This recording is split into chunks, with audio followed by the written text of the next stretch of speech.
നിങ്ങൾ എത്ര കഷ്ടപ്പെട്ട് എത്ര പണം സമ്പാദിച്ചാലും പണം കയ്യിൽ നിൽക്കുന്നില്ല അല്ലെ? പണം കയ്യിൽ വരുന്നു, അതുപോലെ തന്നെ ചെലവാകുന്നു. ഇന്നത്തെ വീഡിയോ നിങ്ങൾ മുഴുവനായിട്ട് കാണും. കാരണം പണം നിങ്ങളുടെ കയ്യിൽ എന്തുകൊണ്ടാണ് നിൽക്കാത്തത് എന്ന സത്യമാണ് ഞാൻ ഇന്ന് ഈ വീഡിയോയിൽ പറയുന്നത്. ഹായ് ഡിയേഴ്സ്, എന്റെ പേര് നിഷ, ലൈഫ് കോച്ച്. അപ്പോ ഇന്നത്തെ വീഡിയോയിലേക്ക് പോകാം. പലരും പറയുന്ന ഒരു കാര്യമുണ്ട്, എന്റെ കയ്യിൽ പണം നിൽക്കുന്നില്ല, എനിക്ക് ഭാഗ്യമില്ല, അതുകൊണ്ടാണ് എന്റെ കയ്യിൽ പണം വരാത്തത്. എന്റെ ഓട്ടക്കൈയാണ്, പണം വരുന്നു, പക്ഷെ അപ്പൊ തന്നെ ചെലവാകുന്നു, പണം കയ്യിൽ നിൽക്കുന്നില്ല. നമ്മൾ പണത്തെക്കുറിച്ച് എങ്ങനെ ചിന്തിക്കുന്നു, എങ്ങനെ സംസാരിക്കുന്നു, പണം എങ്ങനെ കൈകാര്യം ചെയ്യുന്നു, ഇതൊക്കെ നമ്മുടെ കയ്യിൽ പണം നിൽക്കണോ വേണ്ടയോ എന്ന് തീരുമാനിക്കുന്നതാണ്.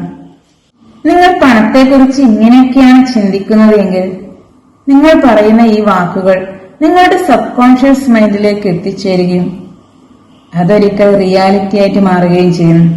നിങ്ങൾ നിരന്തരം ഇതാണ് പറയുന്നതെങ്കിൽ പണം വരുന്നത് പോലെ തന്നെ പോവുകയും ചെയ്യും. നിങ്ങളുടെ കയ്യിൽ പണം നിൽക്കാതെയുള്ള ഒരു അവസ്ഥ വരികയും ചെയ്യും. ഇനി നിങ്ങൾ പറയേണ്ടത് ഇങ്ങനെയാണ്: ധാരാളം പണം എന്നിലേക്ക് വന്നുകൊണ്ടേയിരിക്കും, ഞാൻ പണത്തെ സ്നേഹിക്കുന്നു, അതുപോലെ ഞാൻ പണത്തെ നല്ലവണ്ണം റെസ്പെക്ട് ചെയ്യുന്നു എന്നൊക്കെ നിങ്ങളൊരു അഫർമേഷൻ പോലെ പറയുക. ഈ വീഡിയോ നിങ്ങൾക്ക് ഇഷ്ടപ്പെട്ടിട്ടുണ്ടെങ്കിൽ സബ്സ്ക്രൈബ് ചെയ്യുക, ലൈക്ക് ചെയ്യുക, ഷെയർ ചെയ്യുക. എന്റെ പേഴ്സണൽ സെഷൻ അവൈലബിൾ ആണ്. പിന്നെ എന്റെ ഹാപ്പിനെസ് ക്ലാസ്സിലേക്ക് പങ്കെടുക്കാൻ താല്പര്യമുള്ളവർ താഴെ കാണുന്ന നമ്പറിലേക്ക് കോൺടാക്ട് ചെയ്യുക.